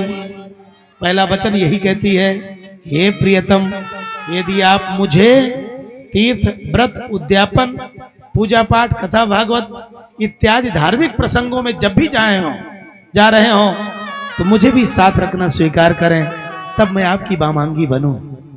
आपने हाँ कहा था यज्ञ भगवान के सामने, ब्राह्मणों गुरुजनों के सामने आपने हाँ कहा था, लेकिन महाराज कथा सुनने आप अकेले चले जाते हो। देवी जी कथा सुनने अकेले चली जाती हैं। और जब मोटरसाइकिल का एक पहिया पंचर है तो गाड़ी कैसे चलेगी? आप यहां बहुत अच्छी बात सीख रहे हो और देवी जी पुत्र पतोहू में चुर रही हैं, पक रही हैं, तो कैसे चलेगी गृहस्थी की गाड़ी? जब दोनों के मानसिक स्तर एक जैसे होंगे, जब दोनों में श्रद्धा होगी, स्नेह होगा, प्रेम होगा, सद्भाव होगा, तब जीवन सुंदर बनने वाला है।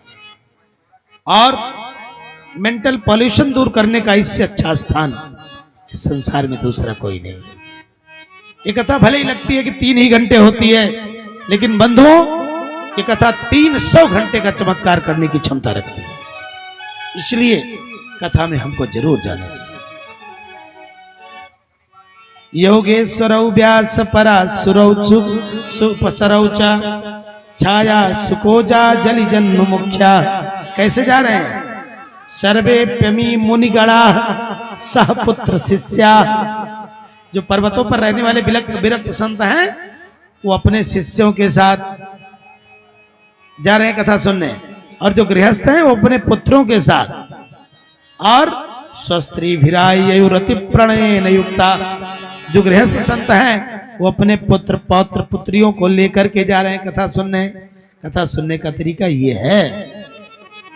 इसलिए आप सबसे भी निवेदन है कि कल अपने पूरे परिवार को लेकर कथा सुनने आइएगा। कितने लोग आएंगे? 1 लोग नहीं आएंगे भाई। परिवार को लेकर कथा सुनने आइए। जिन आयो का विद्या माई कसमा। परिवार को लेकर कथा सुनने आना चाहिए। अब ये मत समझना कि परिवार ना हो तो आप ना हो कथा सुने। अगर परिवार नहीं आता तो भैया कोई बात नहीं, लेकिन आप तो आओ कथा सुनने। जो इसमें लिखा है वो मैं आपको बात बता रहा हूं। अब तो भैया हरिद्वार में गंगा जी के तट पर जय शब्दो नमः शब्द शंख शब्द तथैव च, चारों तरफ जय हो जय हो जय हो जय जयकार हो रही है। भागवत भगवान की कथा प्रारंभ किया। गंगा जी के तट पर बालुका की पीठ पर विराजमान सनक सनंदन सनातन और सनत कुमार देवर्षि नारद जी मुख्य श्रोता बनकर बैठे हैं और सारे ऋषि मुनि विराजमान हैं। गंगा जी के तट पर बड़ी अद्भुत कथा हो रही है। अब कथा प्रारंभ किया सनकादिकों ने। सदा सेव्या श्रीमद् भागवती कथा। सदा सेव्या हमेशा सुनते रहो, हमेशा सेवन करते रहो। किसका? श्रीमद् भागवत जी की कथा। क्यों? हमेशा सुनने का फल क्या है? यस्याह श्रवण मात्रेण हरिश्चित्तम समाश्रयेत।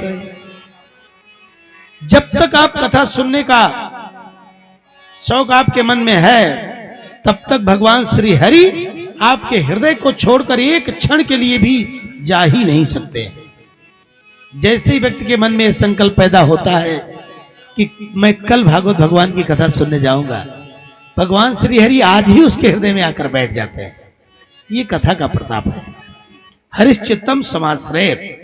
और अब ऋषि मुनियों के समक्ष सनकादिक ऋषि छाती ठोंक कर कह रहे हैं, ये भागवत जी की कथा सबको सुलभ नहीं है।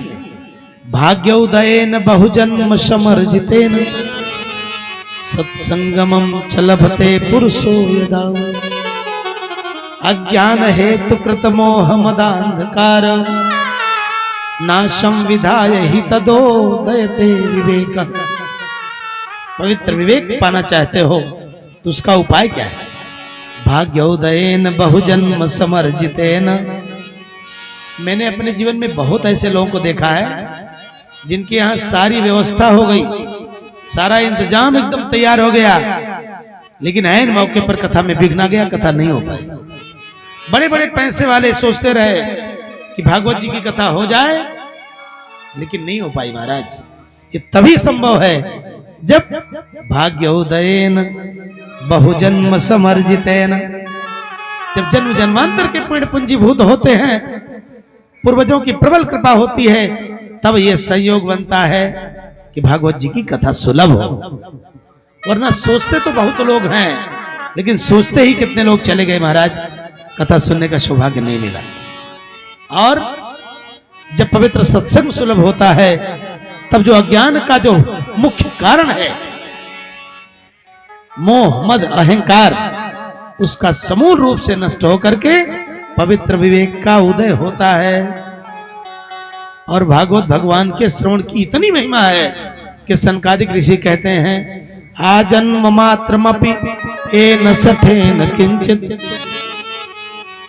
चित्तम विधाय सुख शास्त्र कथा न पीता चांडालवच्च खरवदवत तेन नीतम मिथ्या स्वजन्म जननी जनि दुख भाजा। आजन्म मात्रमपि एन सठेन किंचित, बड़े कठोर शब्दों में भर्त्सना करी है। वो सठ, वो मूर्ख, वो जड़, जिसने अपने जन्म में कभी अपने जीवन में भागवत जी की कथा नहीं सुनी, तो क्या है जानते हो? चांडाल है। चांडाल अवच्च खरवदवत तेन नीतम, चांडाल है, उसको चांडाल कहा। और जैसे गधे के पीठ पर ढेर सारा भार लाद दिया जाए, ऐसे ही समझ लो कि वो जड़, वो मूर्ख जीवन के शरीर रूपी भार को ढो रहा है गधे की तरह। और आगे बड़ा कठोर कहते हैं, मिथ्या स्वजन्म जननी जनि दुख भाजा। अपनी मां के कोख को ही कलंकित कर दिया उसने, जिसने भागवत जी की कथा नहीं सुनी। व्यर्थ में उस मूर्ख ने अपनी माता को प्रसव पीड़ा का कष्ट दिया, उसको तो मर जाना ही अच्छा था गर्भ में। भागवत जी की बड़ी प्रशंसा कर रहे हैं। अब भैया बड़ी सुंदर कथा चल रही थी, तभी सबने देखा, भक्ति सुतौ तौ तरुणौ गृहीत्वा प्रेमैक रूपा सहसा विरासीत श्री कृष्ण गोविंद हरे मुरारे नाथेति नामानि मोहं वदन्ति। भक्ति महारानी भक्ति सुतौ तौ तरुणौ गृहीत्वा, चलो भागवत भगवान की, अपने दोनों पुत्र ज्ञान और वैराग्य को जो तरुण हो गए हैं, उनको लेकर के तथा थैया करती हुई, मंद मंद मुस्कुराती हुई, सभी भक्तों के मध्य भगवान के मंगलमय नामों का कीर्तन हुई, प्रकट हो गई सबके मध्य। आइए हम सभी भक्ति मैया के साथ गावें, श्री कृष्ण गोविंद हरे मुरारे, हे नाथ नारायण वाले वासुदेव। श्री कृष्ण गोविंद हरे मुरारे, हे नाथ नारायण वासुदेव। श्री कृष्ण गोविंद हरे मुरारे, हे नाथ नारायण वासुदेव।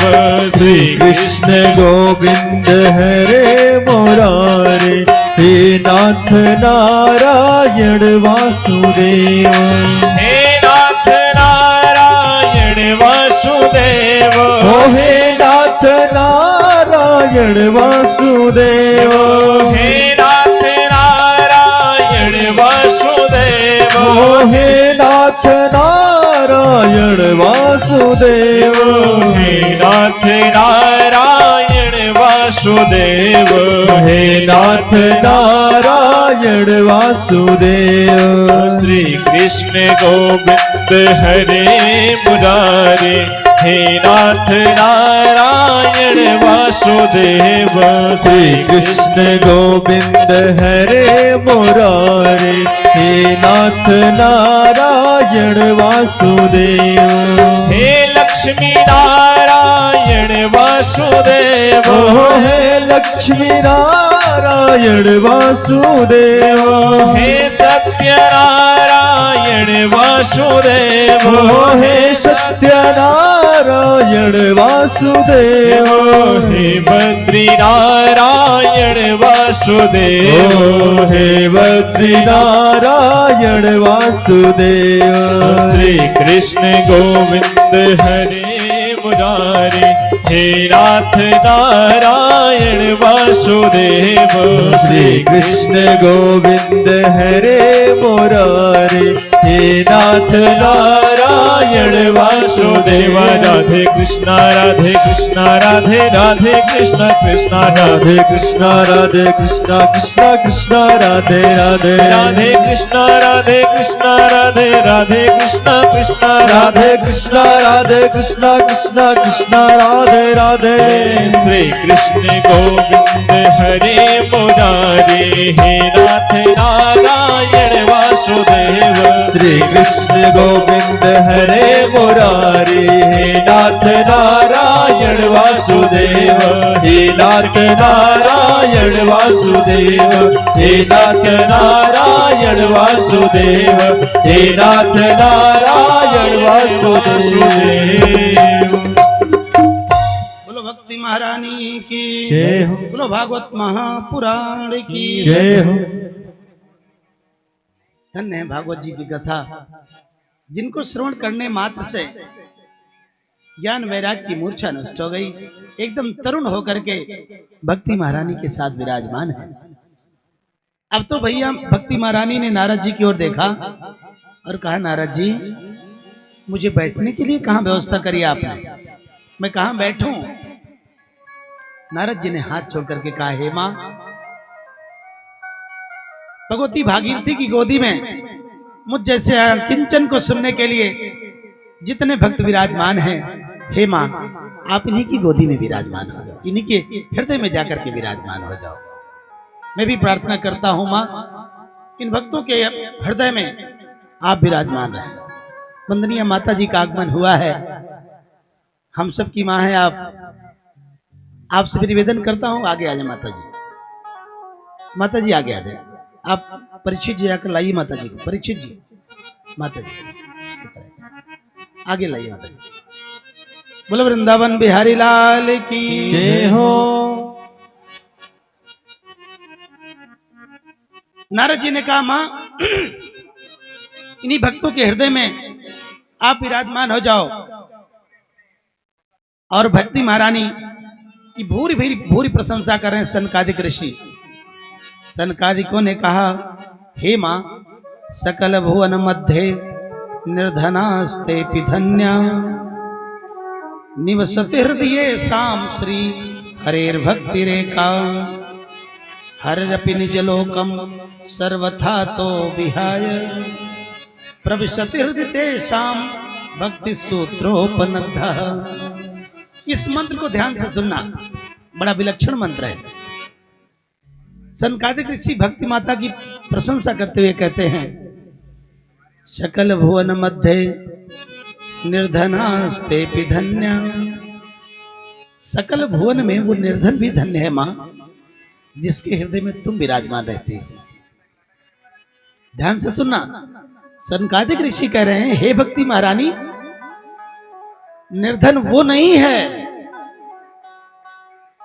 जिसके पास धन नहीं होता, निर्धन वो होता है जिसके हृदय में भक्ति नहीं होती है परमात्मा के चरणों के प्रति। धनवान कितना भी हो, सांसारिक समृद्धि उसके पास चाहे जितनी हो, लेकिन जब तक उसके अंतःकरण में परमात्मा के चरणों के प्रति, अपने माता पिता के चरणों के प्रति, गुरु भगवान के चरणों के प्रति प्रीति नहीं है, तब तक वो संसार का सबसे बड़ा दरिद्र है।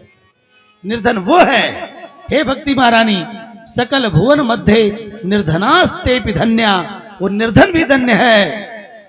हे भगवती, निवसति हृदय साम श्री हरेर भक्ति रेखा, जिसके हृदय में मां तुम निवास करती हो। क्योंकि हे जननी, जिसके हृदय में तुम निवास करती हो, हरिरपि निज लोकम सर्वथातो विहाय।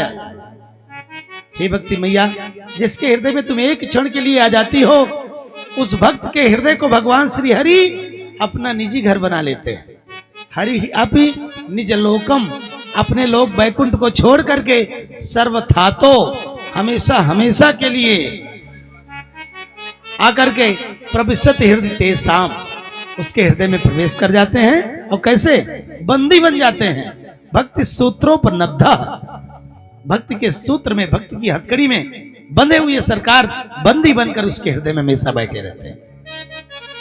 अब बंदी क्यों कहा? बंदी इसलिए कहा कि आप कथा में आए हो, बैठे हो, जब आपकी इच्छा होगी चले जाओगे, कोई बाउंडेशन नहीं है। लेकिन जो बंदी होकर कारागार में जाता है, वो जा तो सकता है, लेकिन अपनी मर्जी से आ नहीं सकता है। वो आएगा तभी जब जज उसको छोड़ेगा, अपनी इच्छा से छोड़ नहीं जा नहीं सकता। ठीक उसी प्रकार जिसके हृदय में एक क्षण के लिए प्रभु के चरणों के प्रति भक्ति आ जाती है, हे भक्ति महारानी, उसके हृदय में भगवान हमेशा के लिए बंदी बन जाया करते हैं। अर्थात जब वो चाहेगा तब प्रभु उसके हृदय को छोड़कर जाएंगे, वरना कभी प्रभु उसके हृदय को छोड़कर के जाते ही नहीं है। भक्ति महारानी की बड़ी बुरी बुरी प्रशंसा कर रहे हैं। तब सनकादिकों से नारद जी ने पूछा, और सौनक जी ने सूत जी से पूछा, नैमिषारण्य में, और हरिद्वार में नारद जी ने सनकादिकों से पूछा, भगवान ये बताएं कि भागवत जी की कथा सुनने से केवल भक्ति ज्ञान और वैराग्य ही दृढ़ होते हैं, या पापियों के भी पापों का प्रक्षालन होता है? नहीं नहीं नारद जी, बड़े से बड़े जघन्यतम पापियों का कल्याण हो जाता है। कैसे कैसे पापी तरते हैं? तब सनकादिक ऋषि कहते हैं, हे नारद जी, ये मानवाह पाप कृतस्तु सर्वदा, यदा कदा नहीं, सर्वदा, सदा दुराचार रता विमार्गगा, क्रोधाग्नि दग्धा कुटिलाश्च कामिनः, सप्ताह यज्ञेन कलौ पुनन्ति ते। हे देवर्षि नारद जी, ये मानवाह पाप कृतस्तु सर्वदा, जिस मनुष्य ने जीवन में जन्म से मृत्यु पर्यंत केवल और केवल पाप ही किया हो, और सदा दुराचार रता, हमेशा दुराचरण करने में ही रत रहा हो, विमार्गगा, वेद के विपरीत मार्ग का ही आचरण जिसने किया हो, और क्रोधाग्नि दग्धा, क्रोध की अग्नि में जलता रहा हो, कुटिल हो, कामी हो, ऐसा भी व्यक्ति अगर भागवत जी की कथा सुन लेता है तो सप्ताह यज्ञ न कलौ पुनन्ति। सप्ताह जी की कथा सुनने, भागवत जी की कथा सुनने से वो भी परम पवित्र हो जाता है। नारद जी ने पूछा, महाराज कैसे कैसे पापी तरते हैं? भगवान स्वामी श्री सनकादिक ने कहा, सब तरह के पापी तरते हैं। अच्छा महाराज एक बात बताओ, जैसे किसी के जीवन में भागवत जी की कथा सुनने का सौभाग्य नहीं मिला,